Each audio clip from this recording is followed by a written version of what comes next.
and we have Nidhi with us. Nidhi has always, I have seen always interesting case studies to share with us. And Nidhi, I mean that, I literally mean it that we always learn from your cases. I remember the previous case you did was ego state therapy. It was very, very interesting. And today Nidhi has done MA in clinical psychology and also done PGDCH, and she's active hypnotherapy practitioner. And today she's going to talk about hypnotherapy for alcoholic uh, dependent disorder. So, Nidhi, over to you. Thank you so much, Nivedita, and good evening, everyone. So, I'm going to present a case presentation um, of alcohol dependence disorder and with a comorbid condition of depression. I'm sharing my PPT, but I would like to apologize in advance because I have created a very, very basic minimal PPT, but I'll be able to talk about the case in detail. All right. I'll just start with the sharing of PPT.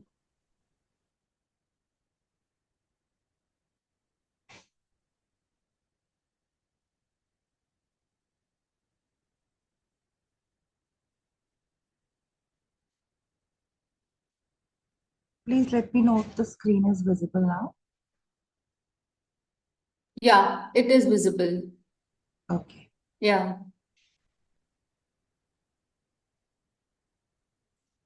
So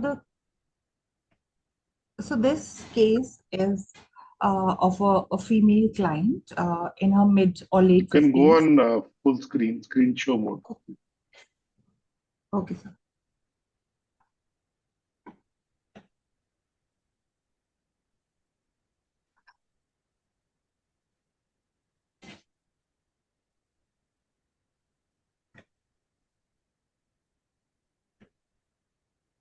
Better? It's okay now? Yes, Ji, yes. done. Yes, Thank you. perfect. So in this particular case, a female client in her mid to late 50s, and she was referred by Dr. Madhur Rathi, consultant psychiatrist, who is also present in this meeting.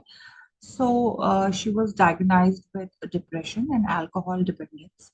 And Dr. Rathi thought that she would benefit from psychotherapy and hypnotherapy, and client was also very open to it. And that is how we started therapy with her.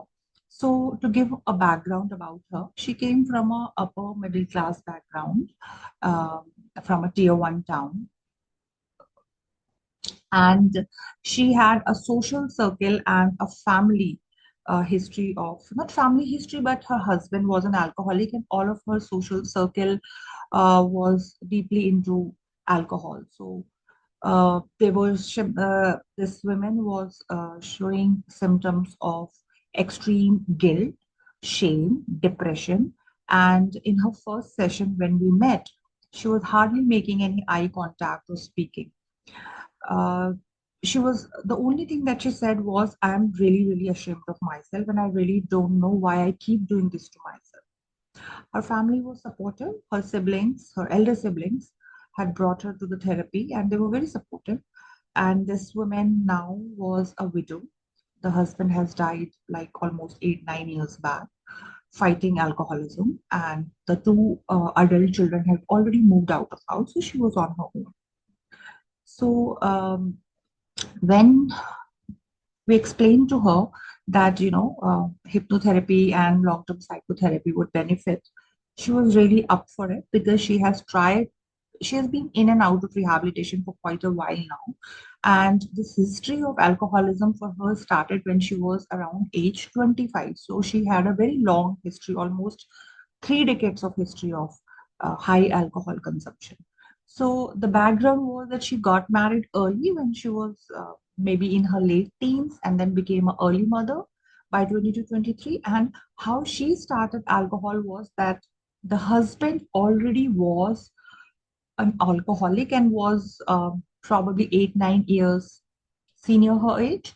And she said that when I was a young mother, my husband was never around. He was out for long parties. He would never not come back home because he was drinking out with his friend.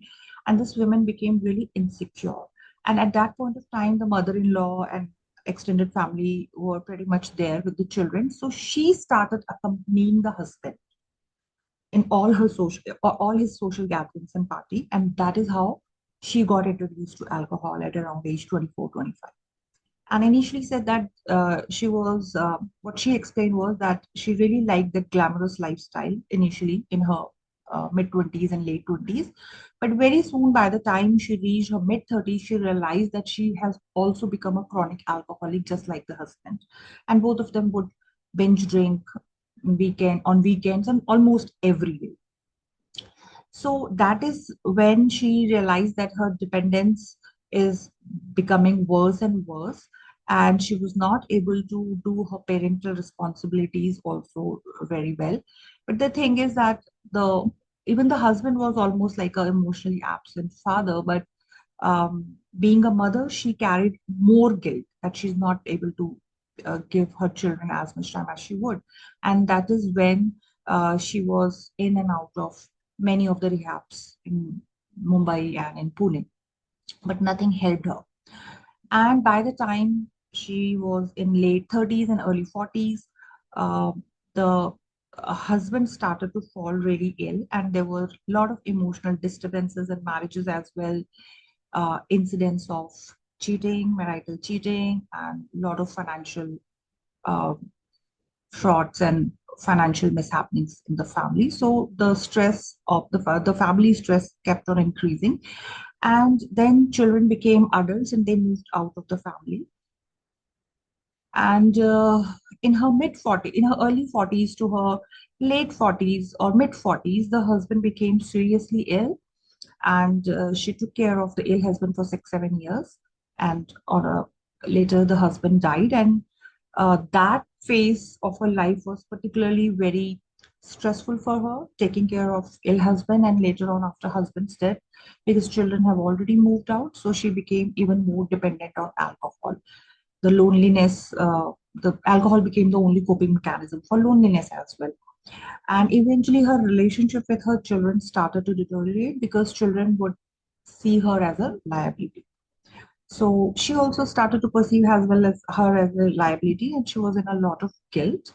But in absence of any healthy emotional bonds and any healthy emotional role models around her, um, there was no hope actually.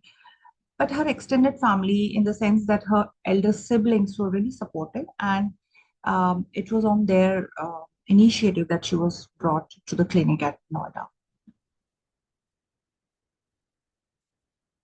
So we formulated the case that it was a case of alcohol dependence, depression, which was reinforced through family and social conditioning, and there was a lot of maladaptive coping mechanism for her for dealing with grief and emotional pain that she was going through. One of the interesting things that I observed was that number one, though she carried a lot of guilt, but she was really, really wanting to come out of this. The social cost of her alcoholism, she understood it, that she was getting isolated and that she can't be dependent on people so much, that she really wanted to come out of this. So she was sufficiently motivated.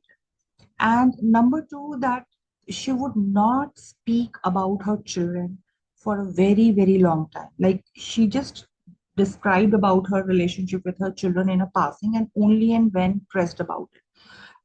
For almost a month, she did not even tell name of her children.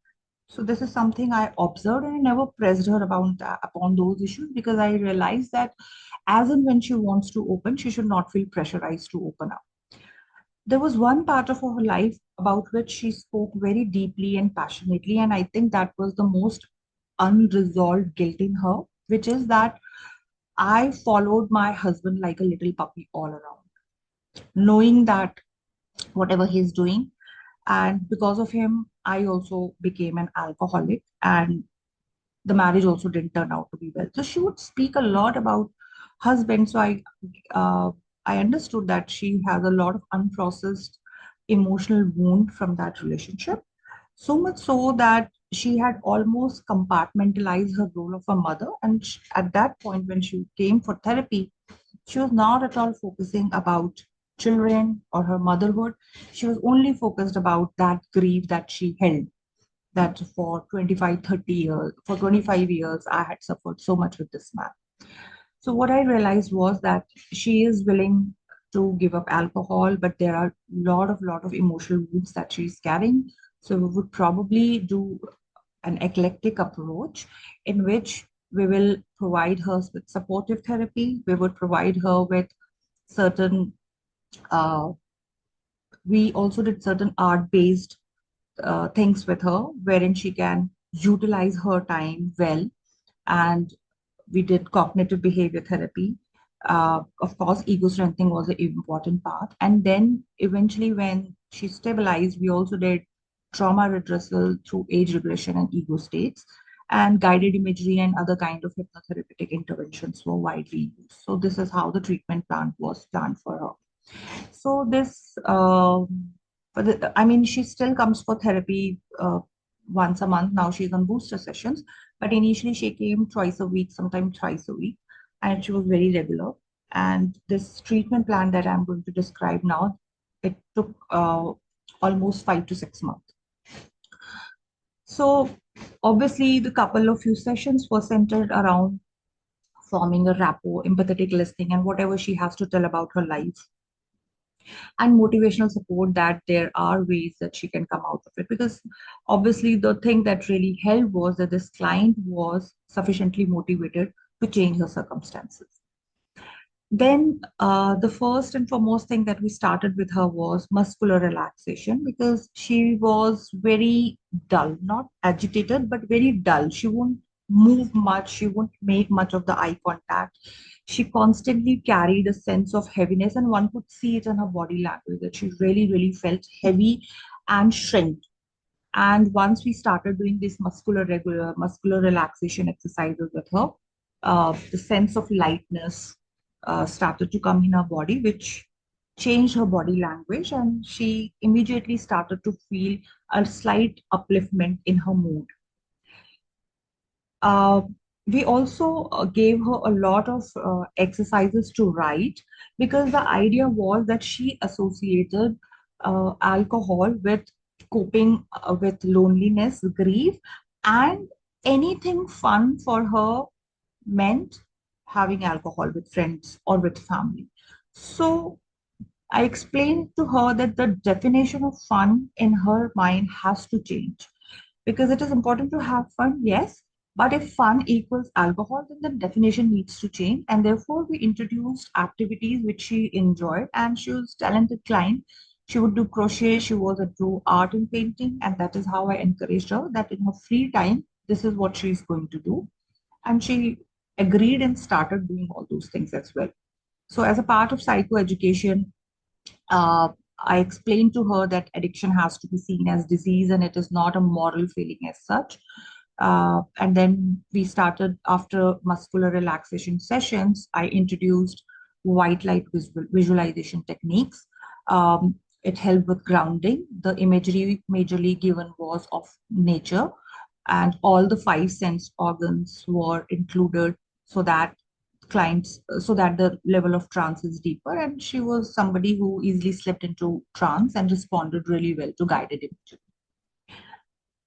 Then cognitive therapy was a part.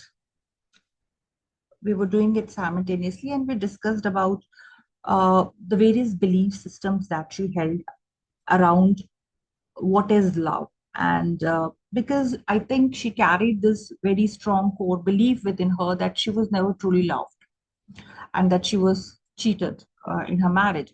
So we spoke about, and she also carried a kind of guilt that even I was not the honest one in the marriage. So then we talked about that she did take care of the husband in the last few difficult years of his marriage. So that is also a form of love. You know, selfless care is also a form of love. And that is how we redefine the definition of love and what being a good partner means.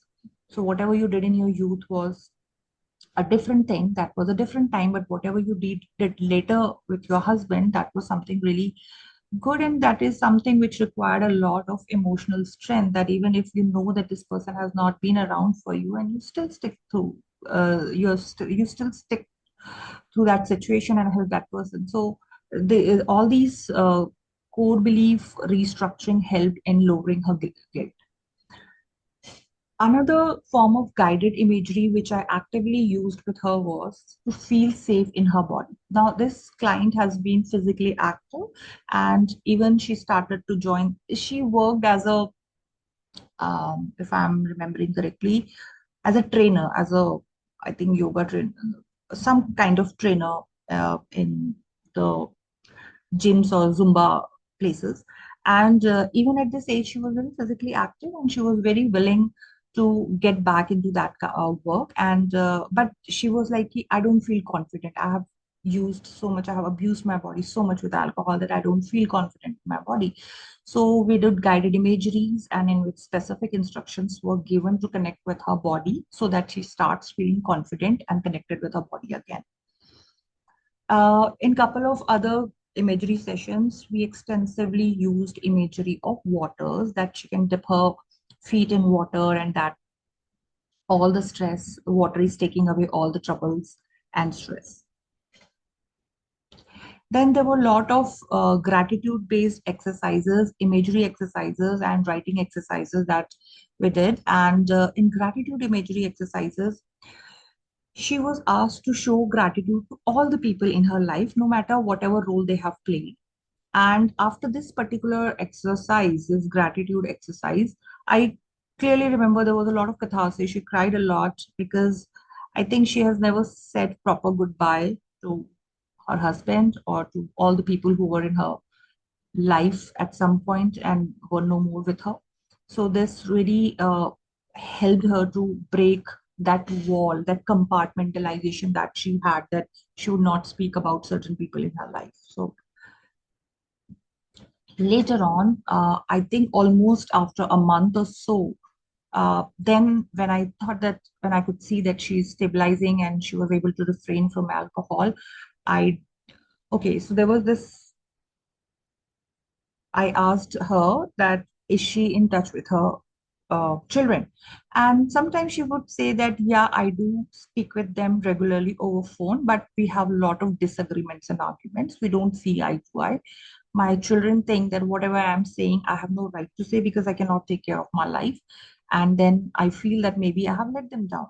So that was one of the sessions in which she openly started to talk about her daughters. And I made her realize that how she never use names of her daughter. And she was herself surprised that for 1.5 months, she hasn't spoken much about her children and she hasn't even mentioned their names. So did a little bit of, we did deep dive into it, that what is she trying to protect, or what is that she doesn't want to bring to the surface. And then we started with ego strengthening exercises. Okay, yeah, she told me that I know I have not been a good mother. So that is one thing that was in her head, and she was actively trying to detach herself with that role. So after the issues with husband were resolved considerably, we started to do a lot of acceptance and self-worth based instructions in ego strengthening, and which really helped her to see herself in a different light, that she was not a bad mother, but she was a troubled woman with a lot of emotional issues. And till this date, she was helping her daughters in whatever ways possible, be it financial or whatever, and that she has not completely forsaken her responsibilities as a mother. So then she also told one interesting thing, I really don't know if my parenting style was right or not. There was a lot of judgment around her parenting style as well.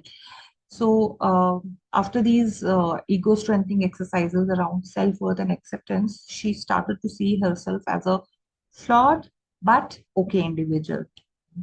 Otherwise, her initial core beliefs was that she has been failure in all her major relationships. So the another form of ego strengthening suggestions that we included was creating a sense of inner stability. So during the course of our discussions, I did realize that she did not have any one strong figure around her, around which she could have modeled her life or her behavior. all the people in her life were themselves very disturbed and unstable. So her childhood was very normal and healthy, but because she got married really early when she was 18 and 19, so all her life, all her adult age, she had spent with husband and that side of family, and they were all of a very different mindset, like fun, party, etc. So she really never saw a very stable person, a stable male figure around which she could create her sense of stability. And I did check about if she had any spiritual beliefs, and she did mention that she believed in Lord Shiva, though she is not an active worshipper or something.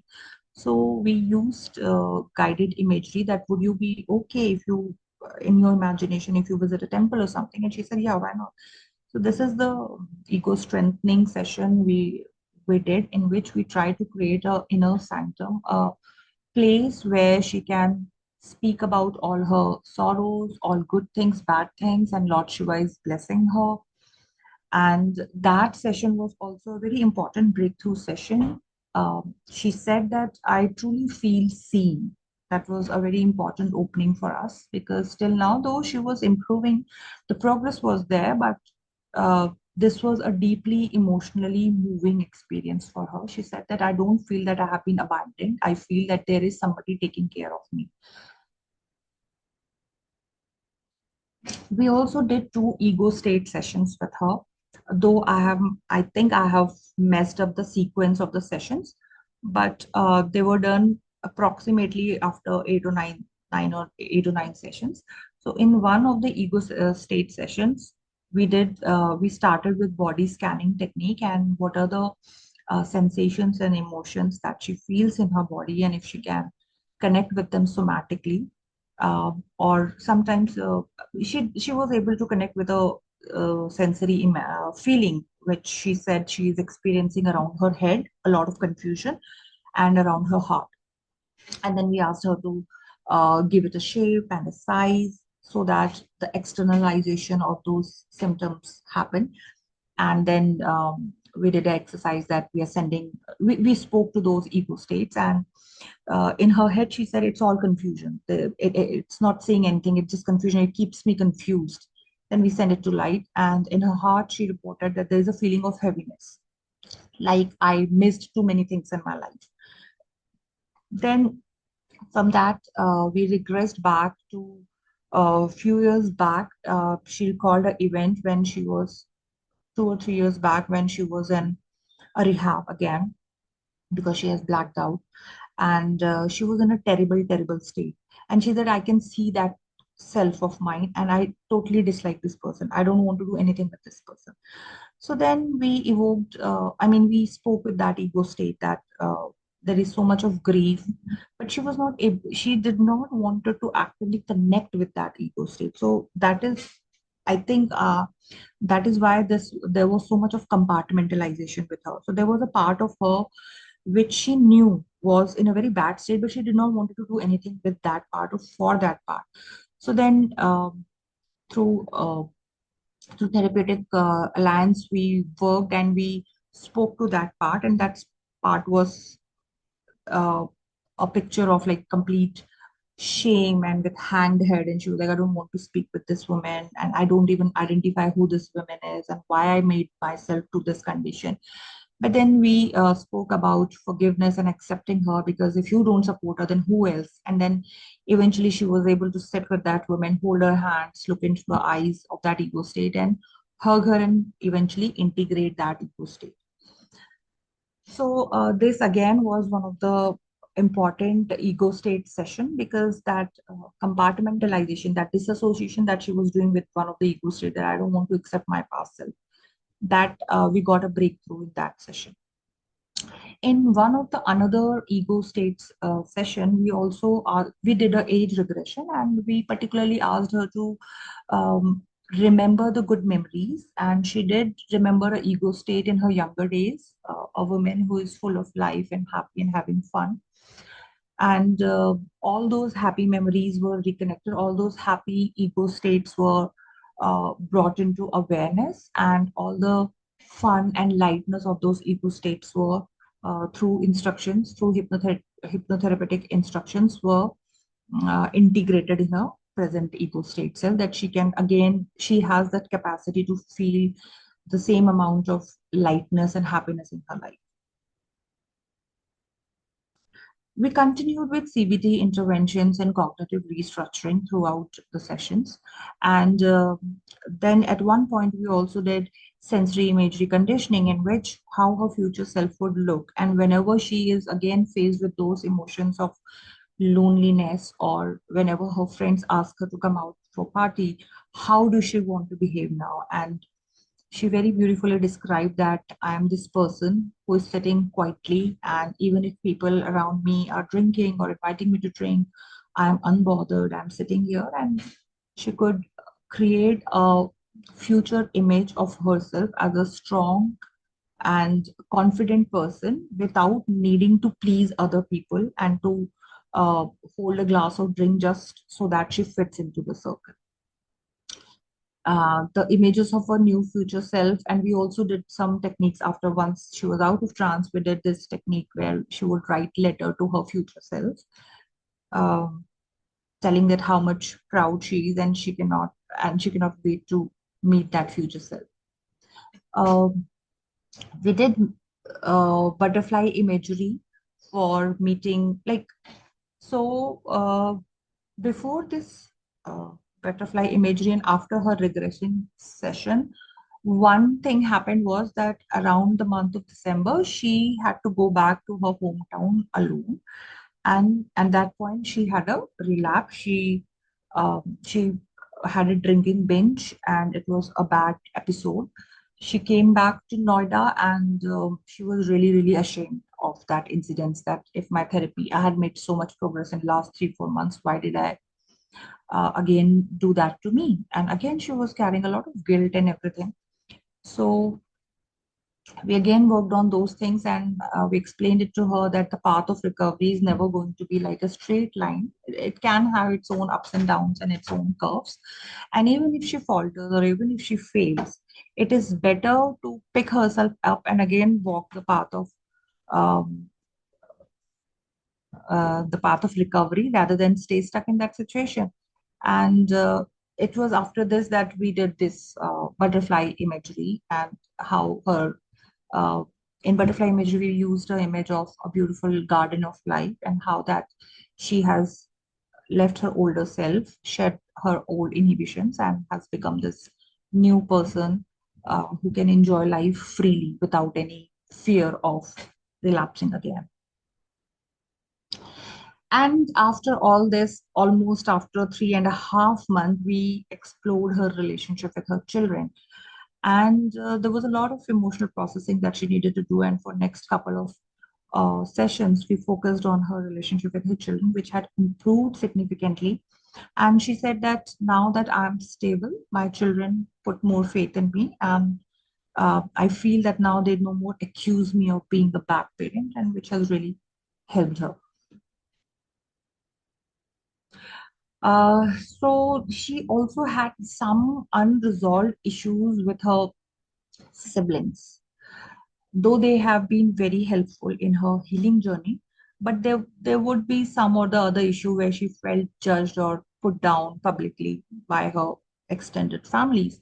So in one of the guided imagery sessions, we also did this empty chair techniques, wherein she could say anything to the person who have hurt her, and she's not able to say it in otherwise in a daily life, because they are also the one who are taking care of her. So in this empty chair technique, she was able to release all her pent up emotions, and she wasn't really angry, but she could actually voice her true feelings. So the basic core of the whole of the process that we did with her was firstly to build a sense of emotional safety with her body and with herself, and to provide her an inner anchor in the form of in her particular case, in the form of a spiritual figure, Lord Shiva.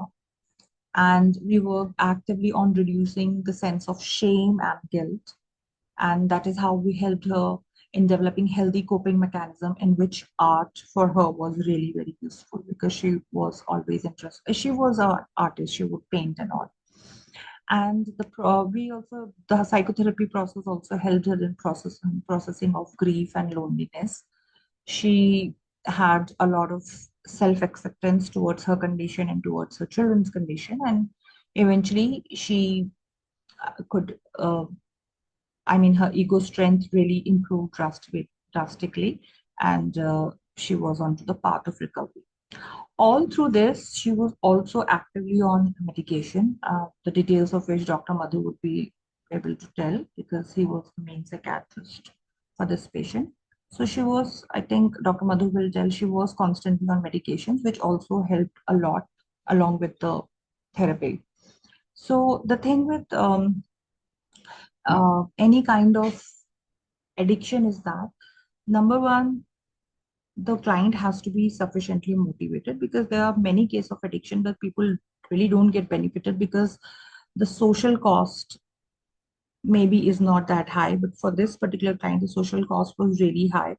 She was almost isolated, and her children would not trust her family would not trust her. So the motivation level was high, and therefore over a period of 5 to 6 months she showed good growth, great improvement. And even today, when we have booster sessions, it's almost been 7, 8 months now, and she has still not touched alcohol, and she's living an independent and stable life.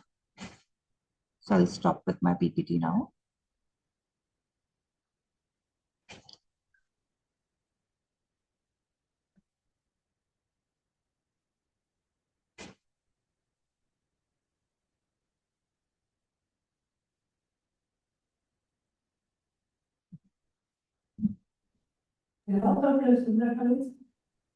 Dr. Madhur is going to share something, Nidhi? Madhu did tell me that he was somewhere out, so I really don't know if I'll be able to put on his audio. Dr. Okay. Madhu? Okay. Hi, I think he's there. Hi, think Dr. Madhu. Yeah. Give me a minute, just a minute.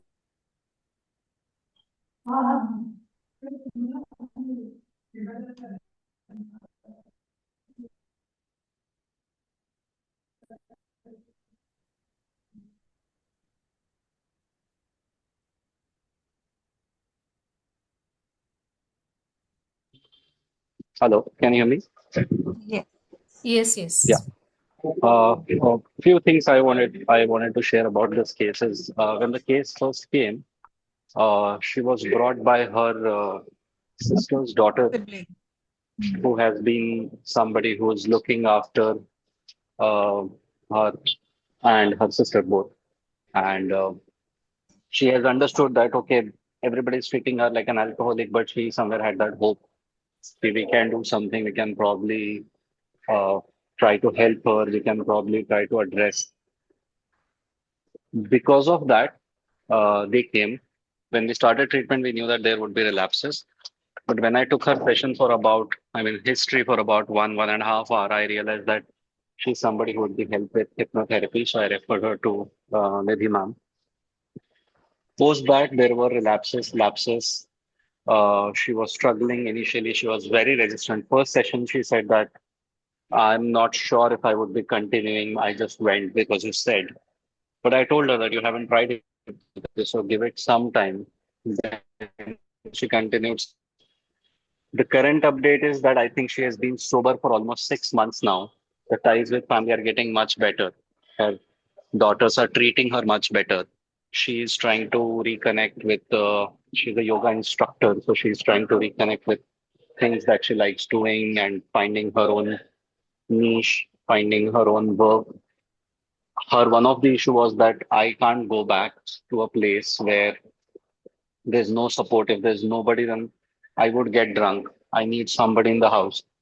But right now, even on days when she's alone at home, she's able to have that self-control that she's not drinking. So I think a lot of wonderful work has been done in therapy, because of which she is now able to sustain. On terms of medication, I basically try to detoxify, add an anti-craving agent, and add an antidepressant.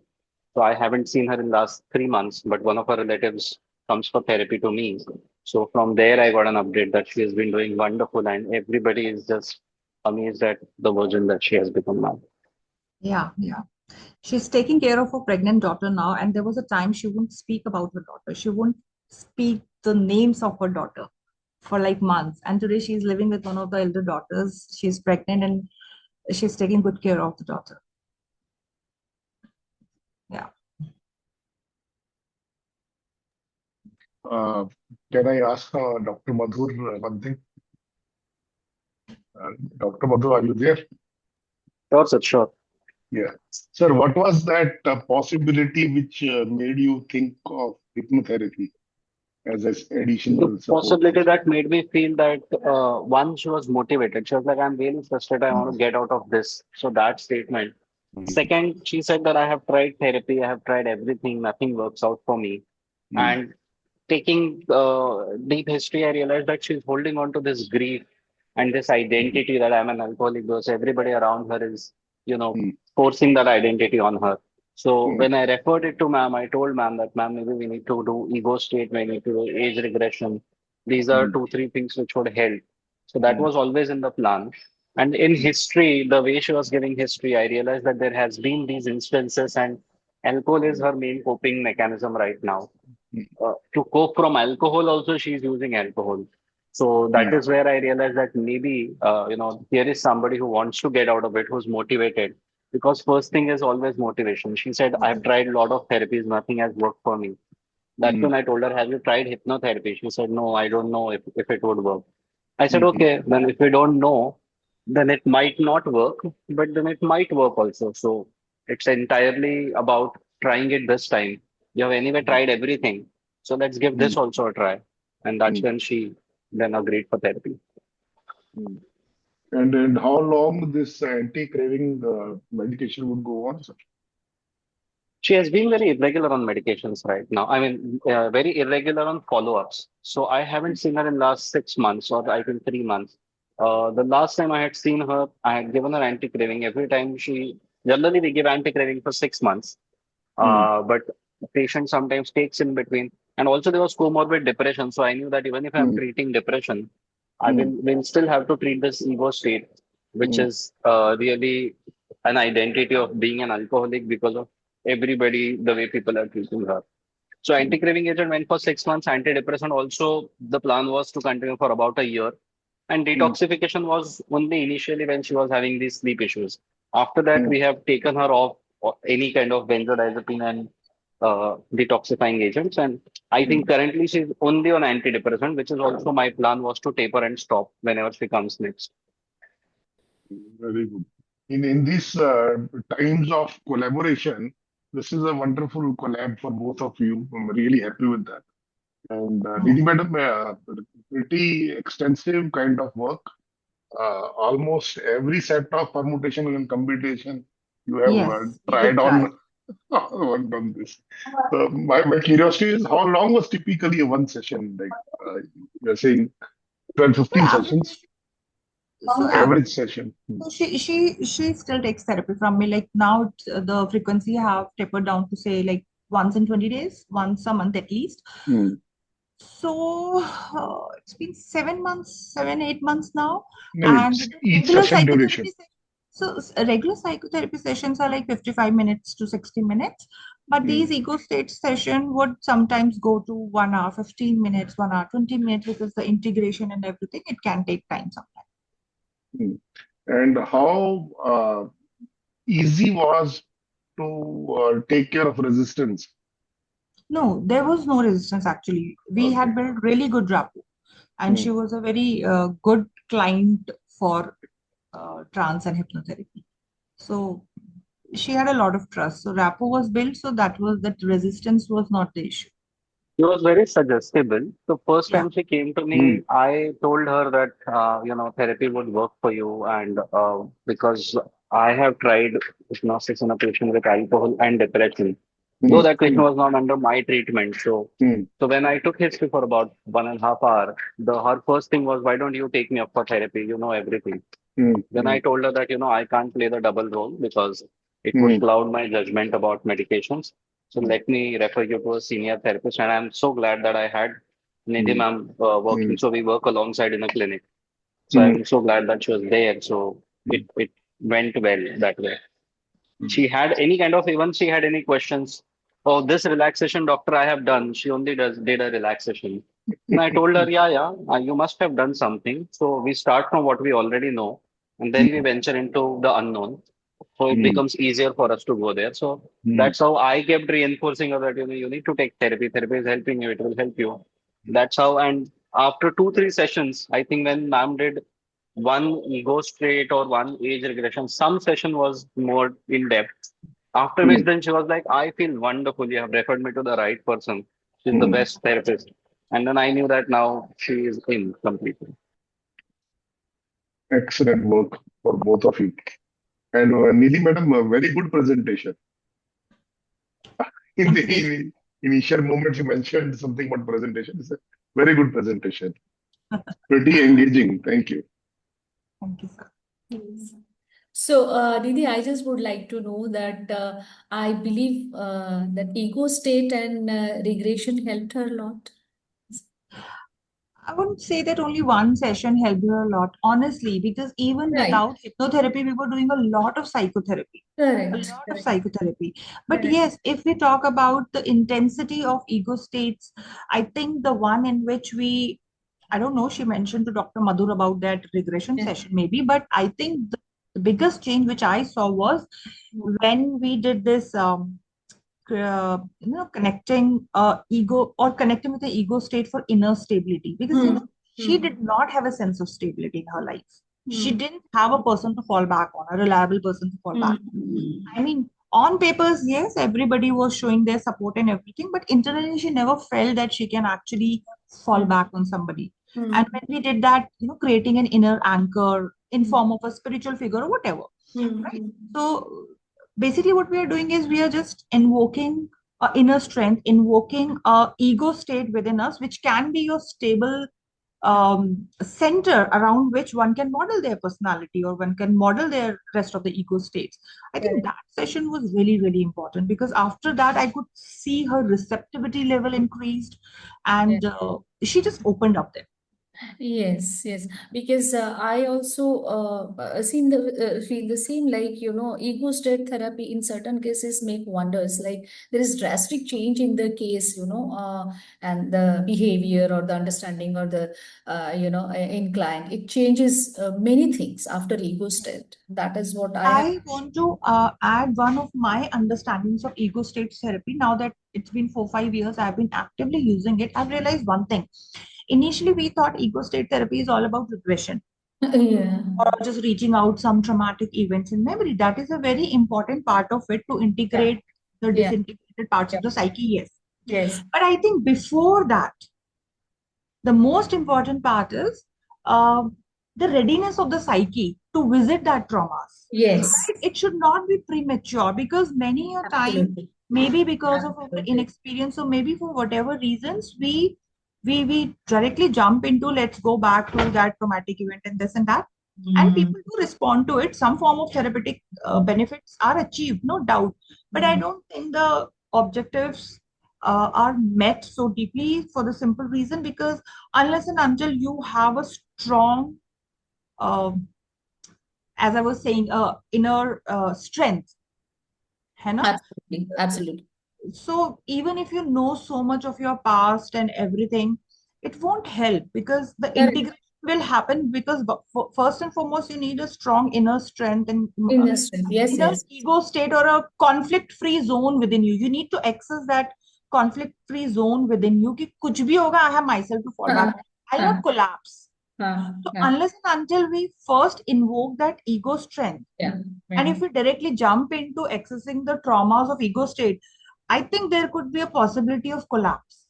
Absolutely. So I think for many people, even if we do not visit any traumas, Hmm. we are just able to help that client to reconnect with their inner strength. Yes, Lot of benefits are achieved. yes, actually. Yes, yes. Very That true. is what I have observed. Yes. Right.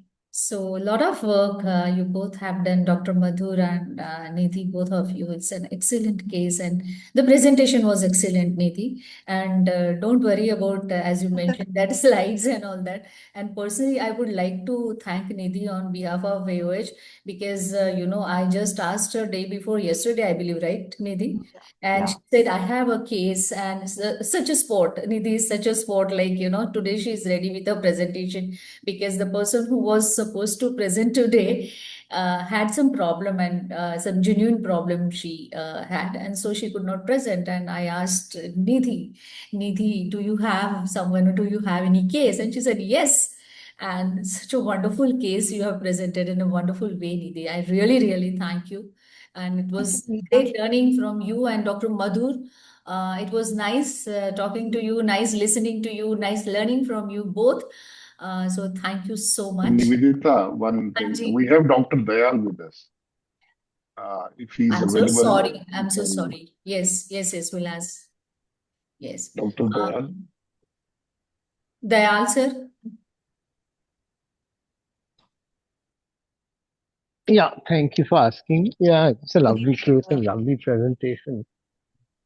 Can you hear me? Yes, sir. Yes. Okay. And I agree with you that initially one shouldn't do any kind of regressive work with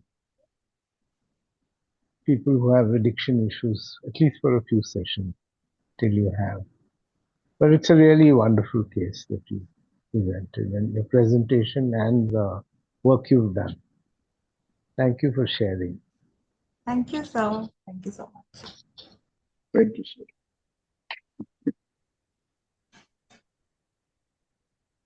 Nivedita, you are on mute.